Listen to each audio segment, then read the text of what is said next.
નમસ્કાર મિત્રો, અમારી ચેનલમાં તમારું સ્વાગત છે। રાજકોટના રામનાથપરાના અત્યારે ભવાનીનગરમાં રાત્રિના સામાજિક સંસ્થા દ્વારા વિતરણ કરવામાં આવેલી સાજ પીધા બાદ બાળકો સહિત 30 ફૂટ વજનની અસર થતાં 2 બાળકો અને 2 યુવતી 1 મહિલા સહિત 8 જેટલા બાળકોને સારવાર માટે ગુંદાવાડી હોસ્પિટલમાં ખસેડવામાં આવ્યા છે। જોકે આ ઉપરાંત બાળકોને ત્યારે ઘરે સારવાર આપવામાં આવી હતી। જોકે બનાવની વિસ્તારમાં દોડધામ મચી જવા પામી હતી। તો પ્રાપ્ત વિગતો ગત રાત્રિના ભવાનીનગરમાં સામાજિક સંસ્થા દ્વારા ઠંડી મસાલા છાશનું વિતરણ કરવામાં આવ્યું હતું। આ દરમિયાન વિસ્તરણમાં ત્યારે બાળકો સહિતનો ત્યારે સાજ પીધી હતી।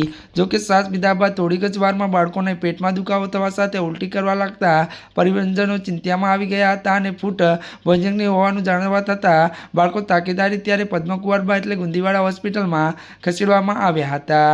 મળતી વિગતો અનુસાર મિત્રો વધુ આપને એ પણ જણાવી દઈએ કે ત્યારે મિત્રો વાત કરવામાં આવે તો ત્યારે જ્યાં ત્યાં મિત્રો બાળકો 8 જેટલા બાળકોને દાખલ કરવામાં સારવાર આપવામાં આવી હતી। જ્યાં કેટલાક બાળકોએ ત્યારે ઘરે જ સારવાર લીધી હતી। જ્યાં મિત્રો અત્યારની મોટી ખબર મળી રહી છે। ત્યારે મિત્રો આજના માટે આટલું જ। અમારી ચેનલમાં નવા હોય તો અમારી ચેનલને લાઇક, શેર અને સબસ્ક્રાઈબ કરી દેજો। ધન્યવાદ।